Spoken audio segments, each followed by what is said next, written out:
Good morning प्यारे साथियों। जल्दी से आप सभी लोग लिंक को शेयर कर देंगे और नंबर को जल्दी से बढ़ाएंगे, ठीक है ना। लवकुश जी, लवकुश कुमार निषाद जी नमस्कार भाई। रजनीश यादव जी, जल्दी से आप सभी मित्र आ जाएं। आदित्य राज जी,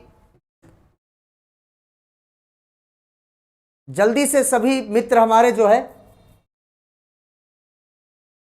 सूरज कुशवाहा जी, क्लास स्टार्ट हो गई है। आदित्य राज जी, प्रिया पटेल जी, रजनीश यादव जी, गुड मॉर्निंग भाई।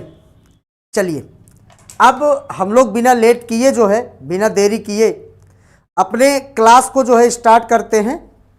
और आज का टॉपिक है हमारा human reproductive system. Human reproductive system हम लोग इस पर चर्चा करेंगे कि मानव में जो है क्या होता है। रिप्रोडक्शन के बारे में हम लोग चर्चा करेंगे। मुकेश कुमार जी प्रणाम भाई साहब। विक्रम सिंह जी जय श्री राम। रॉकी मिश्रा जी जय श्री राम। बिल्कुल, चलिए घनश्याम सिंह पटेल जी गुड मॉर्निंग भाई। चलिए अब हम लोग स्टार्ट करते हैं अपना जो है टॉपिक आज का। इसमें ह्यूमन रिप्रोडक्टिव सिस्टम में हम लोग किसी भी रिप्रोडक्टिव सिस्टम की चर्चा करेंगे तो उसमें जो है हमने आपको बताया था, सबसे पहले जो है हम लोग देखेंगे इसमें जो है रिप्रोडक्टिव सिस्टम के बारे में। मतलब जो ह्यूमन रिप्रोडक्टिव सिस्टम होता है वो दुइठो होता है। एक मेल रिप्रोडक्टिव सिस्टम होता है, मेल रिप्रोडक्टिव सिस्टम होता है, मेल रिप्रोडक्टिव सिस्टम। और क्या होता है सर, एक होता है क्या, फीमेल रिप्रोडक्टिव सिस्टम। तो हम और आप पहले चर्चा करेंगे मेल रिप्रोडक्टिव सिस्टम और फीमेल रिप्रोडक्टिव सिस्टम क्या होता है। आज की जो हमारी लेक्चर होगी, टॉपिक जो है हमारा यही है कि हम लोग पूरे लेक्चर में समझेंगे मेल रिप्रोडक्टिव सिस्टम के बारे में। उसके बाद हम लोग समझेंगे जो है फीमेल रिप्रोडक्टिव सिस्टम के बारे में। उसके बाद हम लोग पढ़ेंगे गैमिटोजेनेसिस के बारे में। गैमीट कैसे बनता है, फिर गैमीट का फ्यूजन कैसे होगा, मतलब गैमीट मिलेगा कैसे। फिर जाइगोट के बारे में पढ़ेंगे, फिर इम्ब्रियो के बारे में पढ़ेंगे। फिर इम्ब्रियो बनेगा तो जो है 9 महीने तक कैसे जो है वो डेवलप होता है, 9 महीने तक। उसके बाद लड़का पैदा होता है। तो ये सब पूरे प्रोसेस हम लोग किस में पढ़ेंगे, ह्यूमन रिप्रोडक्टिव सिस्टम में हम लोग बात करेंगे। अब यहां पर जो है हम लोग बिना इंतजार किए जो है हम लोग लिखेंगे सबसे पहला हेडिंग जो है मेल रिप्रोडक्टिव सिस्टम। आप सभी मित्र हमारे जो है क्या करेंगे, मेल रिप्रोडक्टिव सिस्टम हेडिंग लिखेंगे। Male reproductive system. Male reproductive system जो होता है इसको जो है आप लोग क्या करेंगे, नोट करेंगे। और इसे कहते हैं नर जनन तंत्र। नर जनन तंत्र, हिंदी में नर जनन तंत्र कहते हैं। ये पहला आज का हेडिंग है आपका। इसको जल्दी से आप लोग लिखें, फिर हम मित्र जो है आगे बढ़ें। आप लोग हेडिंग पहले लिख लो, नर जनन तंत्र, मेल रिप्रोडक्टिव सिस्टम।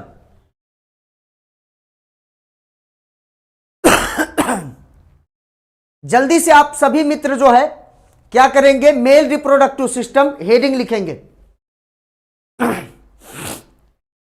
चलिए अब हम लोग पढ़ेंगे। अभिषेक यादव जी गुड मॉर्निंग भाई साहब, बहुत बहुत स्वागत है आपका। नर जनन तंत्र पर जो है हम लोग चर्चा करेंगे।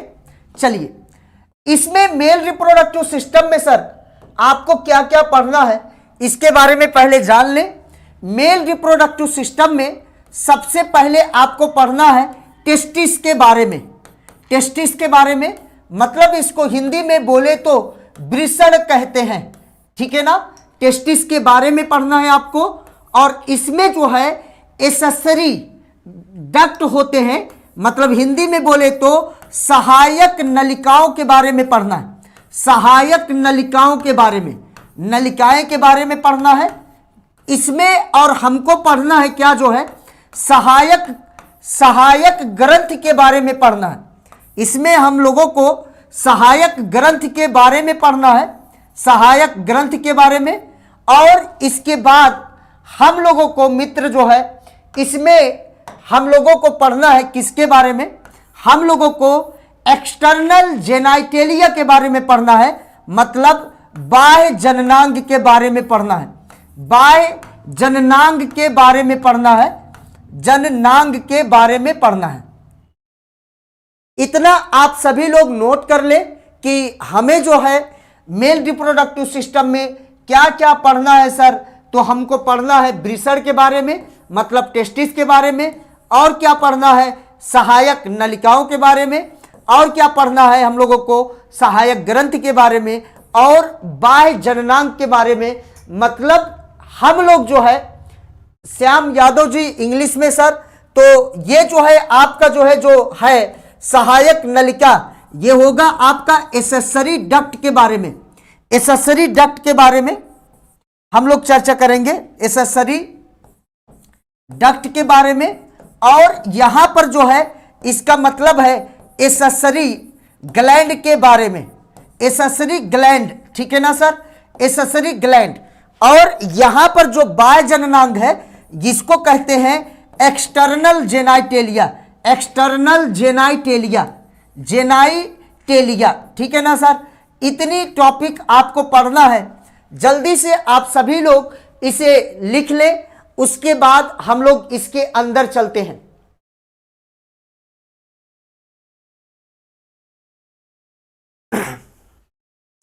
एक बार वीडियो को सभी लोग लाइक कर देंगे,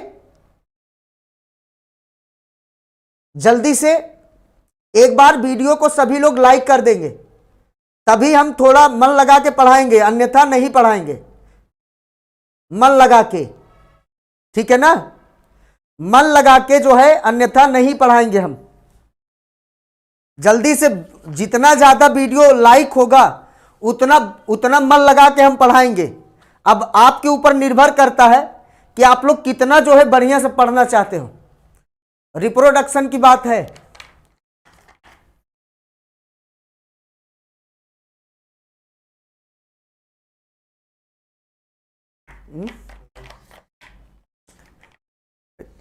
इस पार हो गया, जल्दी से सभी लोग लाइक करें।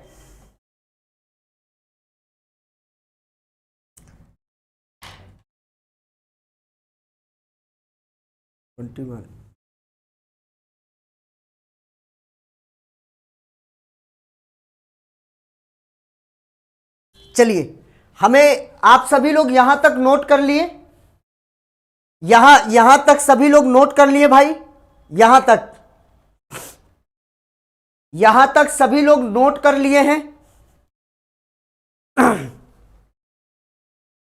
अभी जो है आप बिल्कुल बिल्कुल जल्दी से, और सभी मित्र जितने हैं लाइक करें जल्दी से, ठीक है ना, जल्दी से आप सभी लोग लाइक करेंगे तो आपका सेशन जो है और बढ़िया जाएगा।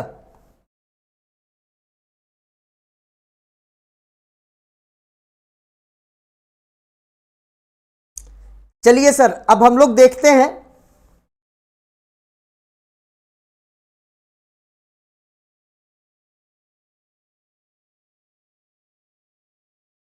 इतना जल्दी से नोट कर लें और सभी लोग बताएं नोट हो गया हो तो आगे चले हम।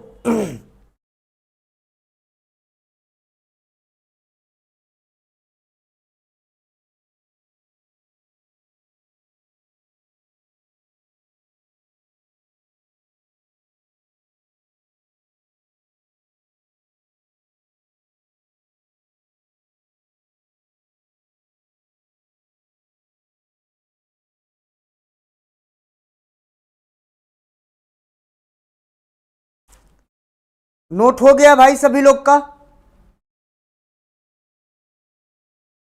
नोट हो गया। चलिए अब हम लोग आगे चलते हैं। ये चीज इंपॉर्टेंट है कि हमको इसके अंदर क्या क्या पढ़ना है, तो आप लोग जानते रहिएगा। वृषण के बारे में पढ़ना है, और पढ़ना है हमको जो है किसके बारे में, तो सहायक नलिका के बारे में पढ़ना है, और सहायक ग्रंथ के बारे में, और बाह्य जननांग के बारे में पढ़ना है सर। अब हम लोग जो है क्या करेंगे, मेल रिप्रोडक्टिव सिस्टम का पहले हम लोग एक सिंपल जो है डायग्राम की मदद से इसको देखते हैं। चलिए पहले आप लोग हमारी डायग्राम को देखें यहां पर और समझें। यहां पर एक जो है, यहां पर जो है ऐसे एक बना रहे हम वृषण माने टेस्टिस, समझना भाई। यहां पर एक टेस्टिस बना रहे हैं, ये मान लीजिए आप लोग क्या है, टेस्टिस है। अब ये जो टेस्टिस होता है ये एक पाउच में कुछ इस तरीके से एक पाउच यहां पर बना दिया। ये स्किन की थैली होती है एक, ये जो है एक स्किन की थैली होती है, स्किन की जो है त्वचा की एक थैली होती है, जो जिसका नाम क्या होता है, इसका नाम स्क्रोटम होता है। स्क्रोटम, इसका हिंदी भी स्क्रोटम ही होगा। तो आप लोग जानते रहिएगा कि जो हमारा वृषण होता है, जो हमारा वृषण होता है मतलब टेस्टिस होता है, वो एक थैली में पाया जाता है। स्किन की एक थैली होती है, उसमें पाया जाता है। और उस स्किन की थैली को क्या कहते हैं, तो आप लोग बताइएगा सर। इसको जो है स्क्रोटम कहते हैं, स्किन की थैली को। यहां देखिएगा सर, यहां पे देखिएगा, ये जो स्किन की थैली है इसको क्या कहते हैं, स्क्रोटम कहते हैं। अब यहां पर जो स्किन की थैली है, यहां पर जो स्किन की थैली है, यहां पर जो है क्या होता है, ये हमारे जो टेस्टिस होता है, टेस्टिस ये है, जो टेस्टिस है, टेस्टिस माने वृषण जो है, ये हमारे एब्डोमिनल कैविटी के बाहर होता है। एब्डोमिनल कैविटी माने क्या हुआ, यहां पे देखना, ये जो है जहां पर चेस्ट वाला रीजन है, चेस्ट जहां तक जो है चेस्ट वाला रीजन है, चेस्ट वाला, उसे कहते हैं क्या, उसको कहते हैं थोरैक्सिस कैविटी। उसको क्या कहते हैं, थोरैक्सिस कैविटी।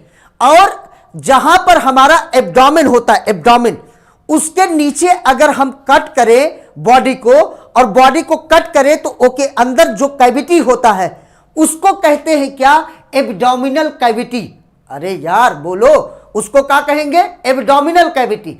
यहां पर अगर सीने वाले रीजन को आरा चलाई दो और काट द, हमार यहां से यहां तक पूरा काट द, ओके बाद यहां खोखला मिली ना, खोखला जो मिलता है चेस्ट वाले रीजन पर, उसको कहते हैं क्या, उसको कहेंगे क्या, जो है थोरैक्सिस कैविटी। और एब्डोमिनल कैविटी के नीचे अगर कट करेंगे जो कैविटी होता है उसे कहते हैं क्या, एब्डोमिनल कैविटी।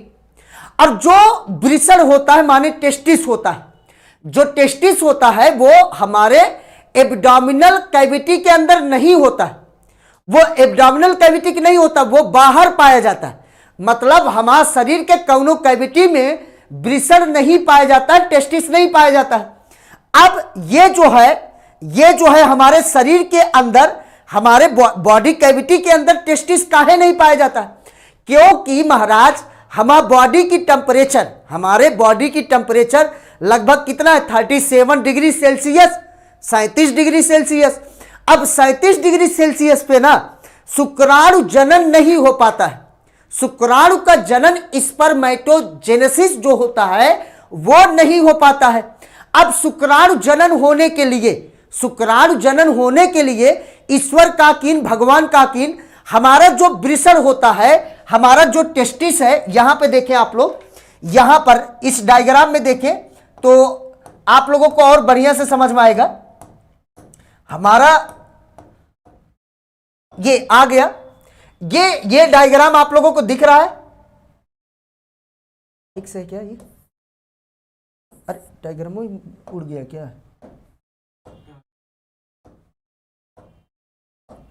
तो ये और बड़ा नहीं होगा, पेन चल जा रहा है ना।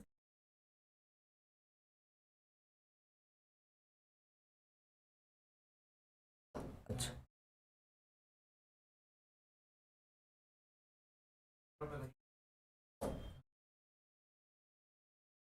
ना, अच्छा ठीक,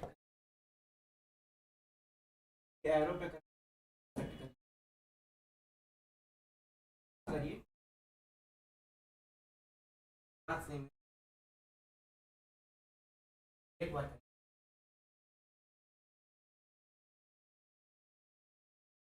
इतना ठीक। चलो ये एक डायग्राम है, ये एक डायग्राम है जो है मेल रिप्रोडक्टिव सिस्टम का। अब इस डायग्राम को आप लोग बड़े ध्यान से देखें। यहां पर मेल रिप्रोडक्टिव सिस्टम दिख रहा है आप सभी लोगों को? ये सही से दिख रहा है कि नहीं आप लोगों को? बढ़िया दिख रहा है ना भाई? तो लाइक बढ़ाई दियो तुरंत। अब देखना, हमारे बॉडी टेम्परेचर, हमारा जो बॉडी का टेम्परेचर है, बॉडी का टेम्परेचर वो कितना होता है? हमारे बॉडी का टेम्परेचर जो है 37 डिग्री सेल्सियस होता है। तो ये जो टेस्टिस होता है, टेस्टिस माने वृषण, जो टेस्टिस है जो वृषण है, उसको जो है ना, टेस्टिस को हमारे एब्डोमिनल कैविटी से बाहर, ये जो आपको दिख रहा है, ये जो आपको दिख रहा है, यही तो है टेस्टिस, यही है टेस्टिस। अब ये जो टेस्टिस होता है, ये जो टेस्टिस होता है, यहां पर ये जो दिख रहा है आप लोगों को, यही तो है टेस्टिस। अब ये जो टेस्टिस होता है, ये एक स्किन की पाउच में, स्किन की पाउच माने एक जो है थैली में, तो थैली आपको दिखा दे। यहां पर ये जो थैली है, ऐसे यहां पर ये जो थैली है ना, ये वाली, ये जिसमें जो है ये हमारा लटकता रहता है। अब ये जो है टेस्टिस लटकता रहता है। अब ये जो हमारा स्किन का पाउच है, उसी को कहते हैं क्या? स्क्रोटम कहते हैं। और ये जो दोनों वृषण है, दोनों टेस्टिस है, ये हमारे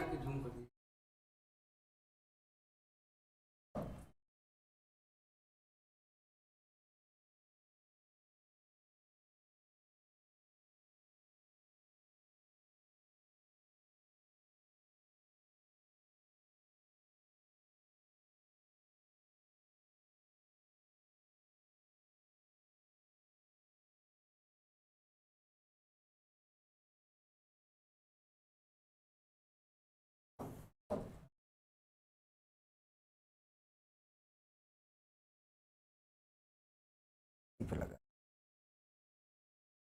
नहीं आप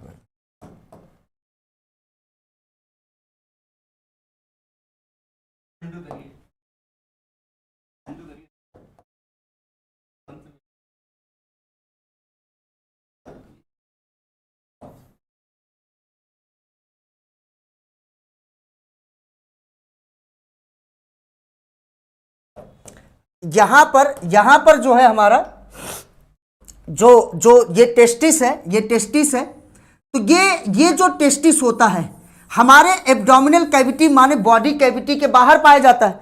अब ये जो बॉडी कैविटी के बाहर पाया जाता है, बॉडी कैविटी के बाहर, ये भी बॉडी कैविटी के बाहर पाया जाता है, बॉडी कैविटी के बाहर पाया जाता है। समझना भाई, बॉडी कैविटी के बाहर पाया जाता है।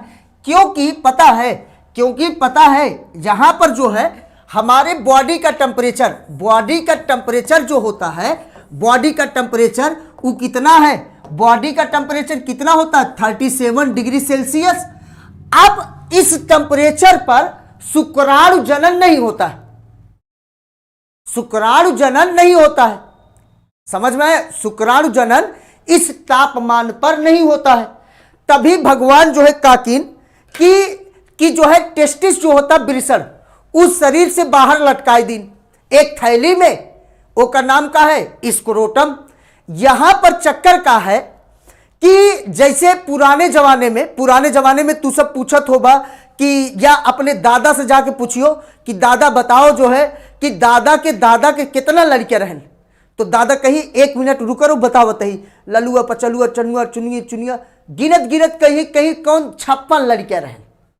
और इतिहास में और पुराने इतिहास में जाइए महाराज, 20 साल पहले जाओगे तो कितना 1 दर्जन लड़कियां, अब कितना बाटे 2 ठे 3 ठे। पगला गांव में सर्वे करे लागा ना, गांव में सर्वे करे लागा। अब गांव में सर्वे करबा ना तो पता लगा 50% से ज्यादा लोग लड़के नहीं पैदा कर पाते। 50% चला ठीक बा, कम से कम 10 जने एक गांव में तो जरूर मिल जाते हैं, लड़के पैदा नहीं कर पाते। लेकिन पुराने जमाने में क्या होता रहा? 1 लाख पुत्र 1.25 लाख नाती। अरे पुराने जमाने में ऐसा भयानक जो है लड़कियां पैदा होता था। ये काहे होता था? पहले काहे होता था, भगवान पता है हमको धरती पे भेजे हैं, धरती पे भेजे हैं का करे खातिर, एकदम लल्लन टाप पेटवा फाड़ के जो है खाना खा और करे जो फाड़ के लड़कियां पैदा करा। अरे यार, मरई से पहले अगर लड़के पैदा न कर बना मतलब अपन जिंदगी पूरे जी नहीं पाया। खानवा काहे खाई था, जिंदा रही, काहे जिंदा रही, लड़कियां पैदा करे खातिर। दुई उद्देश्य बा धरती पैदा हो के, ई तो डीएम बन जा, डॉक्टर बन जा, कलेक्टर बन जा, सब चुतियाफा है। हाँ, सब जो है मतलब मोह माया है। भगवान जो भेजे है ना, चाहे कुकुर बिलार भैंस गोरू में देख लो, चाहे पेड़ पौधा पे देख लो, चाहे जीवाणु चाहे जिस चीज जीव पे देख लो, कोई भी जीव जो है, कोई भी जीव धरती पे आया है वो का मुख्य उद्देश्य जो है का है खाना खाना और जो है लल्लन टाप का करना, लड़कियां पैदा करना। यहां पे चक्कर का है कि जो स्क्रोटम होता माने ब्रिसर टेस्टिस, एक थैली में, ये नीचे वाला हाथ हमारा मान लेना थैली, एक थैली में स्क्रोटम में टेस्टिस जो है शरीर के बाहर लटक रहा, शारीरिक बाहर तापमान का है कम रहा। अब हम सब का करी था, पता नहीं कौन अंडर, पता नहीं कौन बियर फैला बा। अरे पहले पुराना जमाने में क्यों कपड़ा पहनत रहा, केला पत्ता नहीं लपेटत रहे, वैसे घूमत रहे, और टेस्टिस हवा के संपर्क में रहता था, ब्रिसर हमारा शरीर जो है हवा टन टन लगती थी और लड़कियां जो है दरादर पैदा होते थे। यहां पे सोचना नहीं पड़ता था पुराने जमाने में। होता क्या है कि और जो है जमाना आया तो बुढ़वन दादा उदा का करते रहे, भगाई पहनत रहे, याद बा धोती वही पहना लड़कियां। हम तो कहा थे तू सब कलसियम देखा तो बा, हमार जिन्सवा फटा रहा था काहे के, ताकि हवा सप्लाई बढ़िया होता रहे। आप समझ में आए। अब अगली बात समझो, यहाँ पे क्या होता है कि पुराने जमाने में जो दादा उदा रहते थे, दादा उदा वो लोग भगाई पहनते थे ताकि हवा जो है एकदम बढ़िया से आता जाता रहे, और वो लोग जो है खूब बढ़िया लड़कियां पैदा करते थे। कितना 40 ठो 50 ठो ना। अब का है, हम लोग पता नहीं कौन सा अंडर, पता नहीं कौन बियर, ये सब कनिका पहन ले थे। ओके बाद भाई इतना मोट कथरी जैसे जींस और इतना टाइट कस के अब जो है पहन लिए। हाँ, अब हवा लागत में काम हुई, हवा टेस्टिस तक जो है एयर एक्सचेंज हो पा रहा है। भगवान यार एक शारीरिक बाहर दिए, काहे शारीरिक बाहर दिए, ताकि जो है एक तापमान ज्यादा बढ़ाई ना। अब तू का करा था, एक तापमान बढ़ाई देता और शुक्राणु जनन वाला जो प्रोसेस बा उल्लुल हो जाते और लड़कियां पैदा होता नहीं होत। तो लड़कियों जीवन में जो है ये चीज जानत रहा कि जो है अपन भविष्य चाहता बढ़िया, कि माने आवे वाला जनरेशन तोहार बढ़ाई, तो तू सब का करब लड़कियों कि जो है आजू से एकदम चुस्त दुरुस्त कथरी वाला जींस जो है जीन पहना, ठीक बना। ई थोड़ा जो है ढीला ढाला, ठीक। अगर जींस पहना तो कैंची फैंची ले कि जो है एकदम फाड़ फूट डाया, जो हवा लागत रहे नहीं। बाद में ई जिन कहा कि अलाउद्दीन सर जो है बताए नहीं, हमका पढ़ाए नढ़ाए नहीं। आगे चलिए, यहाँ पे अब समझ में आ गया सर, इस शरीर के बाहर रहता है। ये कईयों बार नीट में सवाल पूछा गया है मेरे मित्र। जो हमारा बॉडी टेम्परेचर है, यहां देखिएगा, जो हम यहां पर लिख रहे हैं हम सर, यहां पर पहला पॉइंट लिख लेना किसके बारे में, टेस्टिस के बारे में। टेस्टिस जो होता है, टेस्टिस आप लोग सभी मित्र लिखे इसे, इसको कहते हैं क्या, ब्रिसर कहते हैं। ब्रिसर, इस पॉइंट को लिखे आप लोग, टेस्टिस, या इसको हिंदी में क्या कहते हैं, ब्रिसर। ये जो है क्या होता है, ये एक जो है स्किन की थैली में पाया जाता है। स्किन की थैली में पाया जाता है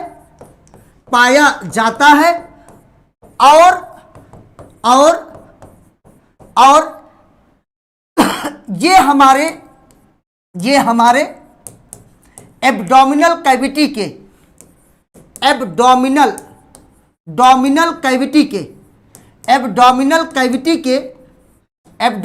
कैविटी के बाहर पाया जाता है, बाहर पाया जाता है। अब समझना, पाया जाता है, इतनी बात नोट करो भाई। स्क्रोटम का जो तापमान होता है, स्क्रोटम का जो तापमान होता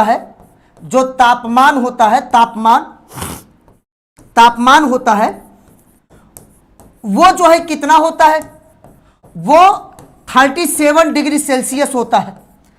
कितना, सॉरी, बॉडी टेम्परेचर से, वो जो है बॉडी टेम्परेचर से, बॉडी टेम्परेचर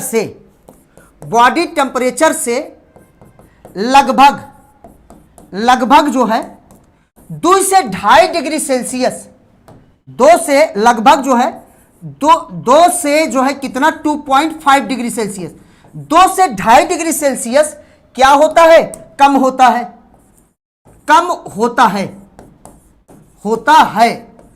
इतनी बात जल्दी से नोट करो बबुआ, फिर हम इसको ऊपर करें, फिर उसके बाद लिखें। जल्दी से आप सभी मित्र जल्दी से नोट करेंगे जल्दी से, और एक बार वीडियो को अवश्य लाइक करिएगा।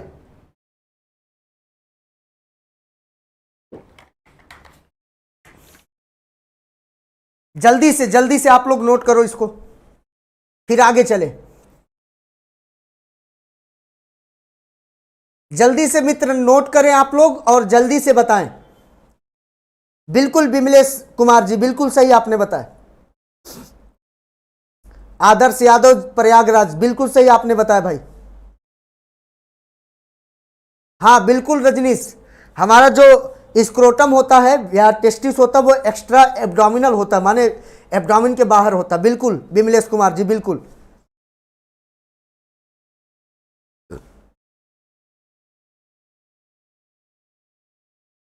सुधाकर चंद्र गौतम जी, हो गया सर, चलिए भाई। रजनीश यादव,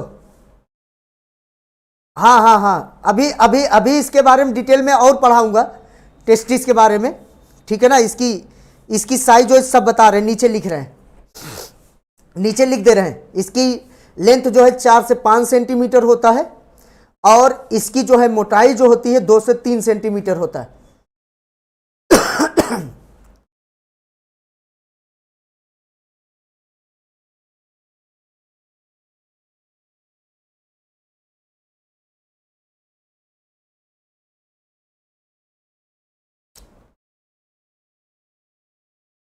चलिए सर, नोट हो गया है, तो अब हम लोग आगे चलते हैं।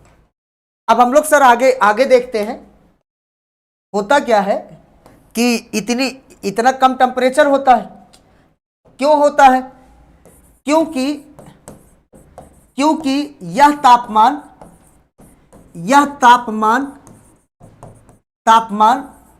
शुक्राणु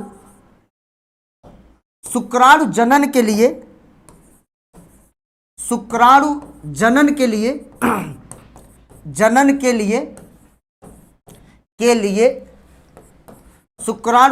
के लिए अनुकूलित होता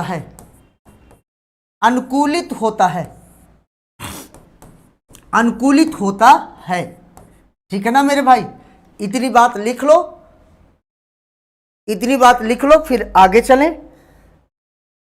फिर आगे चलें हम अपने डायग्राम पे। अनुकूलित होता है, सिर्फ फैन चल रहा है क्या?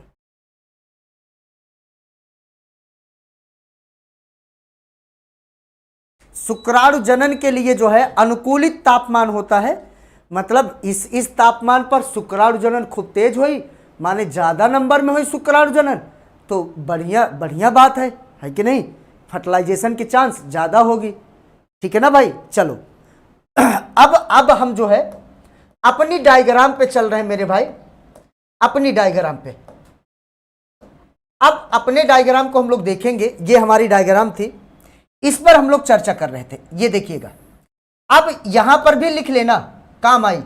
यहां पर स्क्रोटम की तापमान कितनी होती है, तो बॉडी टेम्परेचर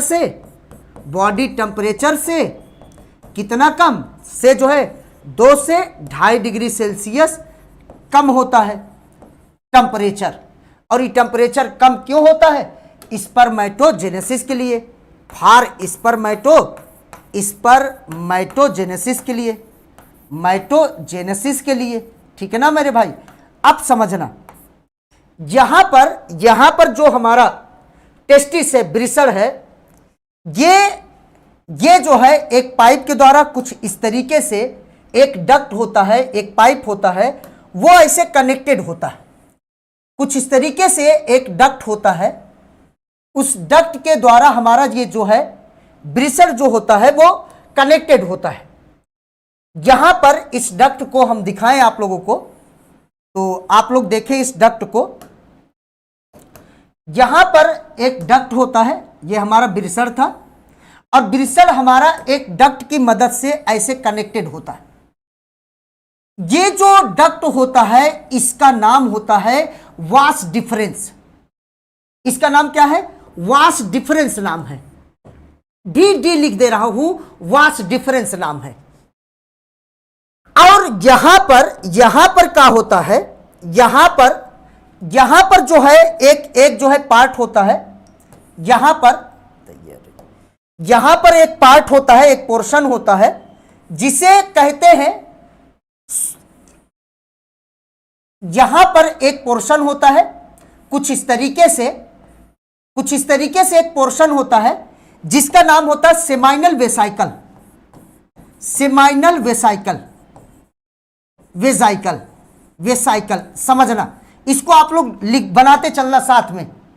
और यहां पर इसके आगे जो है, इसके आगे जो है हमारा जो सेमाइनल वेसाइकल होता है, कुछ इस तरीके से ये डक्ट आगे बढ़ता है, और यहां पर ये डक्ट ऊपर की तरफ कुछ इस तरीके से जाती है, और कहां पर एक जो है थैली में ओपन होती, यहां पर एक थैली होता है, और फिर ये डक्ट जो है कॉन्टिन्यूअस जो है लगातार जो है कुछ इस तरीके से आगे की तरफ आती है, और आगे की तरफ ऐसे आती है, कुछ इस तरीके से यहां पे पहुंचती है।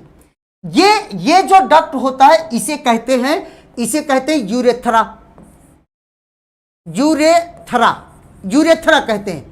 यह सवाल नीट 2013 में पूछा गया था, यूरेथ्रा के बारे में अभी बता रहे हैं। यहां पर ये जो स्ट्रक्चर है, ये वाला, ये जो चित्र है, इसको कहते हैं यूरिनरी ब्लैडर, माने हिंदी में लिखे तो मूत्राशय। यार हम आप लोगों को 20 बार बता चुके हैं, पूरी बायोलॉजी में कहीं पर भी किसी भी शब्द के अंतिम में आशय लग जाए, का लग जाए? आशय। ओ का मतलब होता है वहां से आप क्या करोगे? आशा करोगे। आशा करोगे माने आशा करोगे माने क्या करोगे? उस आशा करोगे मतलब क्या हुआ कि तुम जो है बाबू जो है आशा करोगे मतलब क्या हुआ कि वहां से कुछ ना कुछ हमको मिलेगा। जैसे गर्भाशय से क्या मिलता है? लड़का मिलता है, माने बच्चा मिलता है। और का जो है मूत्राशय से क्या मिली? मूत्र मिली, माने मलाशय से क्या मिली? मल मिली। ऐसे पित्ताशय पित्त मिली। समझ में आया? मतलब किसी भी बायोलॉजी में, पूरी बायोलॉजी में किसी भी शब्द के अंतिम में आशय शब्द लगा पड़ा हो, उसका काम होता है संचित करना। जैसे मूत्राशय किसको संचित करता है, इकट्ठा करता है? मूत्र की थैली को मूत्राशय कहते हैं, मल की थैली को मलाशय कहते हैं, गर्भाशय बच्चे की थैली को गर्भाशय कहते हैं। समझ में आया? अब एक शब्द है, अपवाद है, अग्नाशय। अग्नाशय जो होता है वो जो है एक जो है क्या होता है? मिश्रित ग्रंथि होता है। बाकी सभी के सभी क्या होते हैं आपके? बाकी सभी के सभी क्या होते हैं आपके जो है भाई? आपके सभी के सभी जो है क्या होते हैं आपके जो है वो एक थैली होते हैं और किसी चीज का जो है एकत्रित करते हैं। अगली चीज समझना, यहां पर जो है क्या होता है, यहां पर एक जो है ऐसे जो है कुछ इस तरीके से एक बड़ा सा ग्लैंड होता है, लेबल चूस की तरह। यहां पर एक बड़ा सा ग्लैंड होता है, लेबल चूस की तरह। अभी बताएंगे लेबल चूस काहे कहे। इसका नाम होता है प्रोस्टेट ग्लैंड। इसका नाम क्या होता है? इसका नाम होता है प्रोस्टेट ग्लैंड नाम होता है।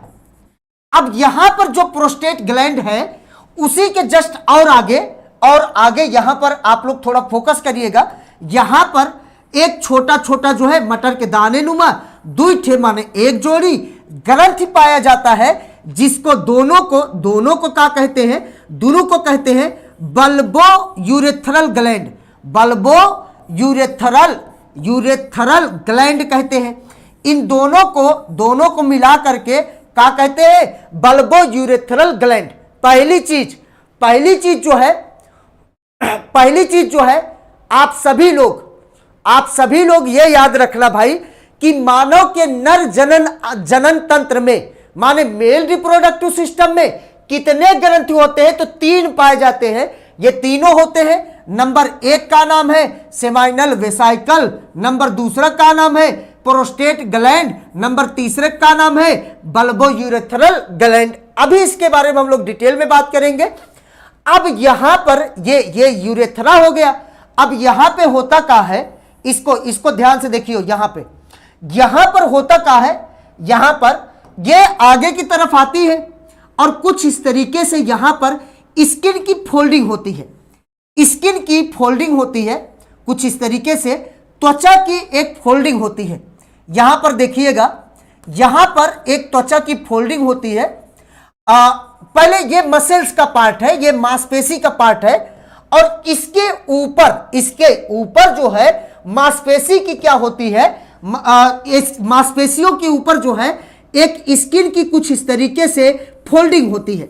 यहां पर जो स्किन की फोल्डिंग होती है ना, स्किन की जो फोल्डिंग होती है, यहां पर जो स्किन की फोल्डिंग होती है, इसका नाम होता है फोर स्किन। जो स्किन की फोल्डिंग है, इसका क्या नाम है? फोर स्किन नाम है। और स्किन को हटाने के बाद जो है, बाबू अभी बता रहे हैं, सूरज कुशवाहा, सेमाइनल वेसाइकिल ये नाम है, प्रोस्टेट ग्लैंड नाम है, बल्बो यूरेथ्रल सिर्फ ग्रंथि कह दे हम। समझ में आया?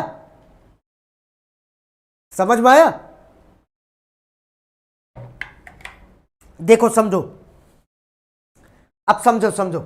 यहां पर स्किन की जो फोल्डिंग होती है, इसको हटाने के बाद जो है यहां पर देखना ध्यान से, यहां पर जो है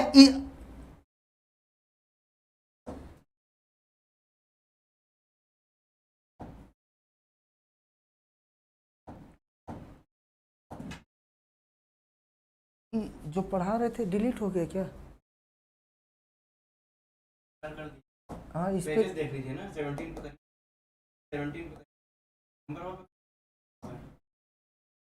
नंबर से बीच वाले पकड़िए, दोनों के बीच डिलीट हो गया। उस पे करिए पेज के नीचे करके इधर से उधर कोने से लकीर ऊपर करके साइड में लकीर है ना, इधर देखिए, वो कोने में लकीर है ना, सब ऊपर। हमें लग रहा डिलीट हो गया, डिलीट कर दिए। डिलीट हो गया, फिर से बनाना पड़ेगा। डिलीट हो गया भाई, वो जो है आपका डायग्राम। चलो फिर से मौका मिल जाएगा समझने के लिए। यहां देखो, यहां पर हमने आपको बताया था कि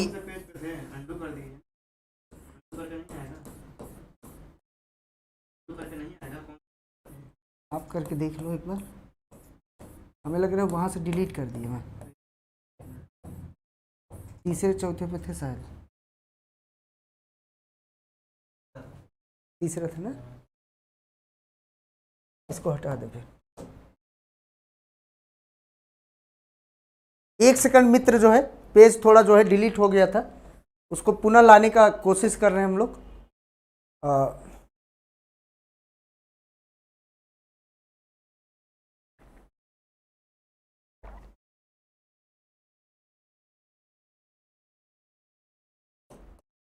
हमें लग रहा है इस पे करके तब डिलीट कर दिया था।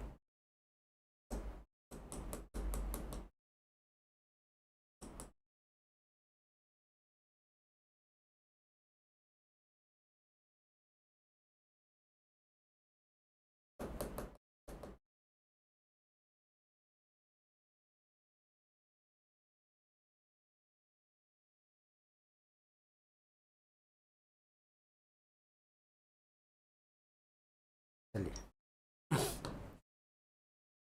चलो फिर से हम लोग जो है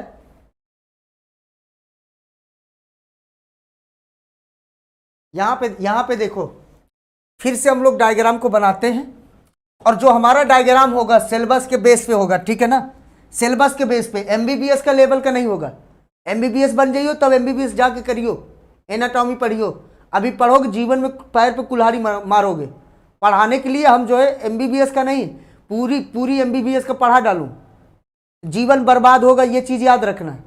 जो हमको तुम लोग जो है समझाते हो ना, इधर उधर से फर्जी वाला पढ़ के आ गए हो। सिलेबस पढ़ो, जीवन उसी में भला होगा। आउट ऑफ सिलेबस न जाओ बहुत ज़्यादा, एक लिमिट में सिलेबस के बाहर जाओ। चलो अब हम लोग डायग्राम को देखते हैं।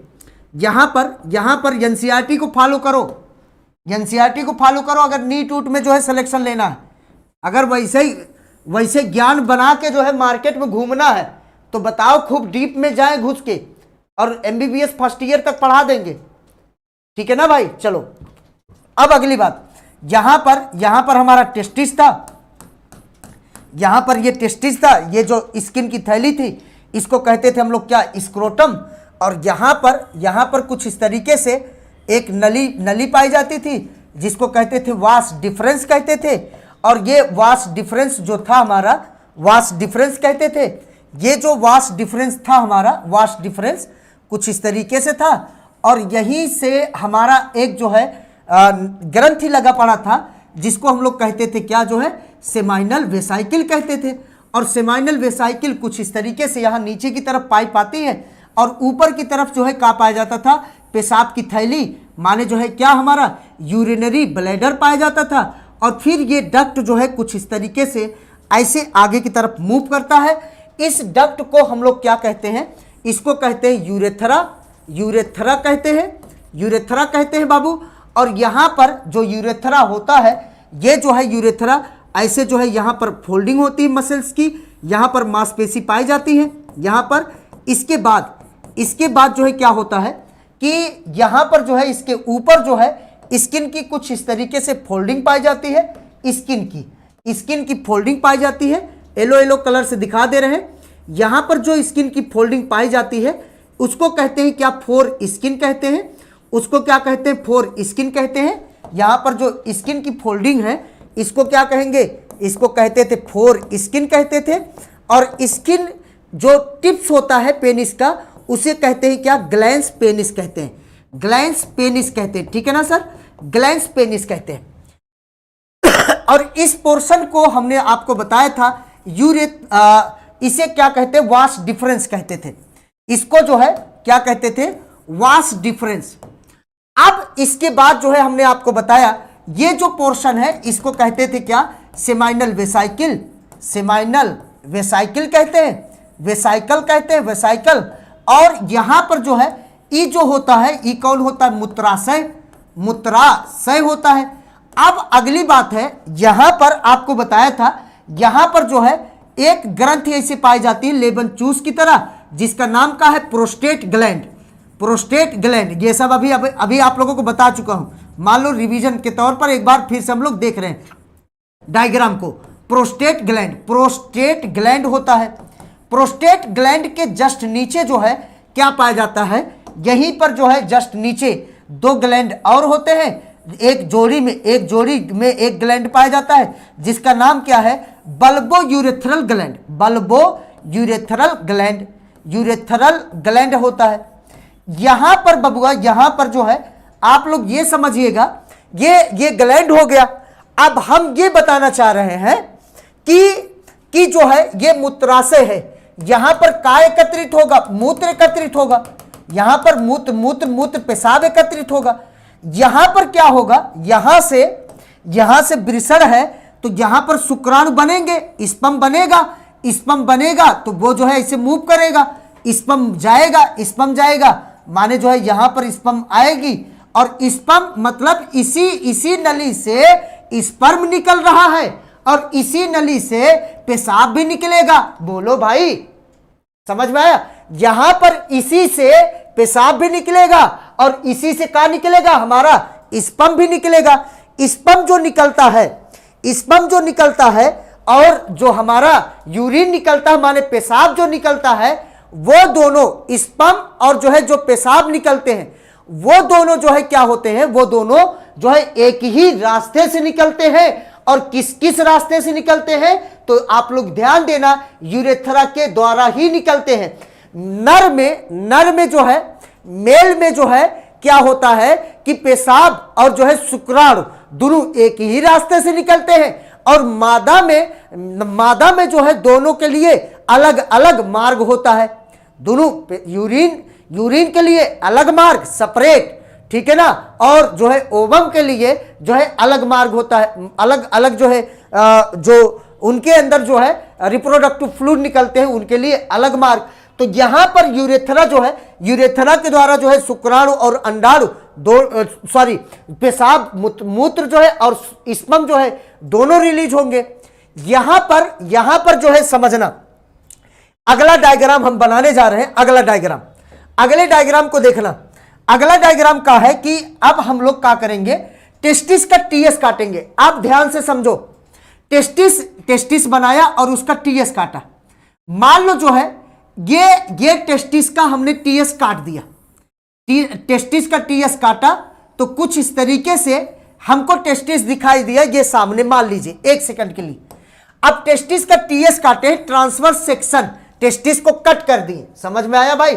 टेस्टिस को जब कट करते हैं तो एक के अंदर जो है ऐसे पाया जाता है लोब, ऐसे वृषण के अंदर जो है ऐसे पाया जाता है, का जो है लोब पाया जाता है, लोब ऐसे लोब पाया जाता है, लोब जैसा संरचना पाया जाता है। एक के अंदर जो है का पाया जाता है, लोब पाया जाता है। और ये जो लोब होता है ना, ये जो लोब है, ई टेस्टिकुलर लोब कहलाता है। ई जो लोब है, ये लोब जैसा संरचना है, इसका नाम का है टेस्टिकुलर लोब। इसका नाम का है, जो लोब है इसका नाम होता है टेस्टिकुलर लोब। टेस्टिकुलर लोब कहते हैं, समझना भाई। यार ये लोब माने लोथड़ा, वैसेक्टोमी रजनीश यादव, ये अगले चैप्टर में महाराज, ठीक है ना, अगले चैप्टर में रिप्रोडक्टिव हेल्थ में है, ठीक है ना, सब पढ़ाएंगे, परेशान ना हो। ये यहां पर ध्यान दो, टेस्टिकुलर लोब है, तो यहां पर यार ये लोब के अंदर है, टेस्टिस के अंदर जो लोब होता है उसका नाम का है टेस्टिकुलर लोब। और ये पता है प्रत्येक टेस्टिस के अंदर लगभग 250 टेस्टिकुलर लोब पाए जाते हैं। जितने टेस्टिस होते हैं आपके, उन सभी टेस्टिसों में लगभग 250 जो है टेस्टिकुलर लोब पाए जाते हैं। तो यहां पर जो है हम यहां पर लिख दें कि प्रत्येक टेस्टिस के अंदर, प्रत्येक टेस्टिस के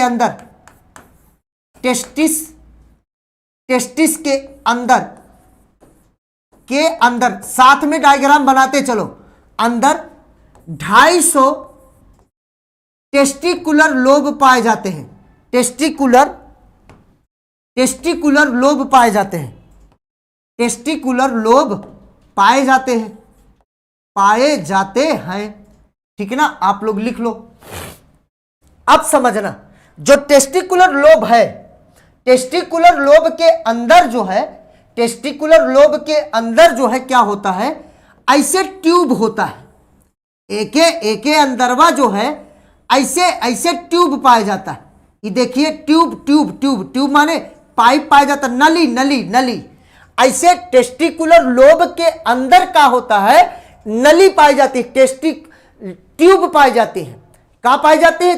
ट्यूब पाया जाता है, ठीक है ना। कहाँ पाया जाता है? ट्यूब पाया जाता है।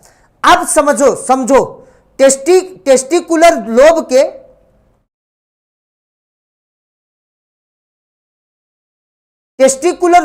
जो है, लोब के अंदर जो है क्या होता है, टेस्टिकुलर जो है क्या होता है, ट्यूब्यूल पाया जाता है, ठीक है ना। यहां पर जो है क्या है, यहां पर टेस्टिकुलर टेस्टिकुलर कुलर टिब्यूल पाया जाता है, टिब्यूल पाया जाता है। ये जो है चीज आप लोग जानते रहे ना, ये चीज आप लोग जानते रहे ना।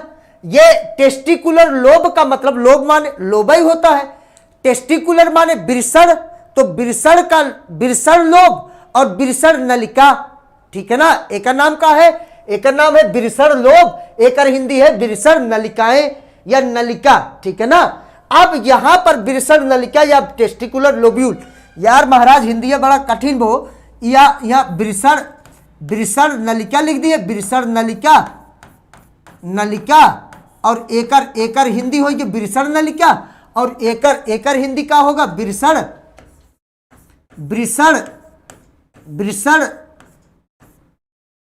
लोब, ठीक है ना, लोब हो गया। अब बिरसड़ लोब और बिरसड़ नलिका समझना, जैसे बिरसड़ के अंदर लोब है तो बिरसड़ लोब, और ये बिरसड़ लोब जो है बिरसड़ लोब के अंदर का होता है बिरसड़ नलिका। और पता है, इसको पॉइंट को नोट कर लेना, इस पॉइंट को नोट कर लेना, प्रत्येक बिरसड़ लोब के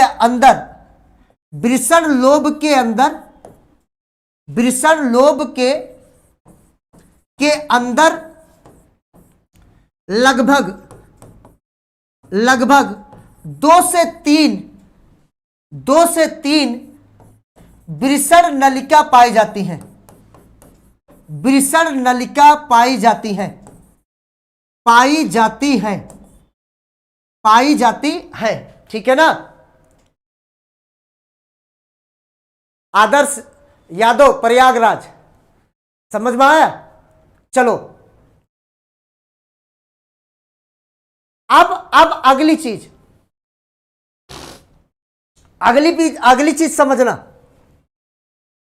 यहां पर क्या होता है, इस पॉइंट को लिख लो और ये इस पॉइंट को लिख लो और सीक्वेंसली चलते रहो मेरे भाई। यहां पर जो है क्या होता है, यहां पर आपका जो है क्या होता है, ये जो आपका पॉइंट है, ये संरचना है कुछ इस तरीके से। टेस्टिकुलर लोब ट्यूब्यूल्स के अंदर ये ऐसे ये भी मान लो टेस्टिकुलर ट्यूब्यूल्स है, यहां पर ये भी टेस्टिकुलर ट्यूब्यूल्स है, और प्रत्येक लोब में एक टेस्टिस के अंदर कितने टेस्टिकुलर लोब्यूल, 250, और 250 में प्रत्येक जो है जितने टेस्टिकुलर लोब्यूल्स होते हैं उसके अंदर 1 से 3 क्या होता है, टेस्टिकुलर ट्यूब्यूल्स होता है भाई। अब ये जो टेस्टिकुलर ट्यूब्यूल्स है वो जो है सब मिल करके क्या बनाते हैं, रेटी टेस्टिस बनाते हैं। और रेटी टेस्टिस जो है जा करके कहां पर ओपन होता है, वास इफरेंस में। कहां पर, वास इफरेंस में। ई वाला जो पॉइंट है इसको कहते हैं वास इफरेंस। एक के बाद ई जो पार्ट है वास इफरेंस कहां पे जाकर खुलेगा, ईपीडिडाइमिस में। और ईपीडिडाइमिस जो है जा करके खुलता है एक नलिका में, ओका नाम का है वास डिफरेंस। पहले समझो, रुके रहो सब लोग रुके रहो भाई। यहां पर समझो का चक्कर है चक्कर ना है तुम लोगों को। देखो यहां चक्कर का है बबुआ कि एक बार देखो पहले चक्कर का है कि यहां पर जो है इसको अगर तुम लोग लिख लिए हो तो फिर से देखो, फिर से इस डायग्राम को देखो। हम क्या कह रहे हैं कि एक जो है टीएस काटा टेस्टिस का। अब टेस्टिस का टीएस काटा तो ओके अंदर जो है क्या होता है, ऐसे लोब पाया जाता है। और जो टेस्टिस के अंदर लोब होता है उस लोब का नाम क्या है, टेस्टिकुलर लोब नाम है। और टेस्टिकुलर लोब के अंदर जो है क्या पाया जाता है, इसे नलिका पाई जाती है, नलिकाएं पाई जाती हैं। उसका नाम क्या है, टेस्टिकुलर ट्यूब्यूल्स। टी कह दिए हम, टी माने टेस्टिकुलर ट्यूब्यूल्स हो गया। अब ये टेस्टिकुलर ट्यूब्यूल्स इहू में होई ऐसे 250 टेस्टिकुलर लोब्यूल्स के अंदर जो है, टेस्टिकुलर लोब्यूल्स के अंदर जो है 1 से 3 लगभग 1 से 3 जो है टेस्टिकुलर ट्यूब्यूल्स पाए जाते हैं। अब ये टेस्टिकुलर ट्यूब्यूल्स सभी खुल करके एक नलिकाओं का बंच बनाते हैं, जिसे क्या कहते हैं, रेटी टेस्टिस कहते हैं। अब ये जो रेटी टेस्टिस है, रेटी टेस्टिस वो जा करके किसमें ओपन होता है, तो इस पार्ट को क्या कहते हैं, वास इफरेंस कहते हैं। वास इफरेंस में जाके खुलता है, और वास इफरेंस जो होता है वो जो है आगे चल के किसमें ओपन होता है, तो इस पार्ट को कहते हैं इपीडिडाइमिस में, इपीडिडाइमिस में ओपन होता है, डाइमिस में ओपन होता है। अब ये जो इपीडिडाइमिस है वो किसमें ओपन होता है जा करके, तो वास डिफरेंस में। समझना, यहां पर चक्कर का है, एक चक्कर है, यहां पे हम डायग्राम बनाए, यहां पे एक डायग्राम बनाए। हम इस डायग्राम में क्या बताएं आप लोगों को, हम इस डायग्रामों में क्या बताएं हम आप लोगों को, छोटा नहीं होगा क्या,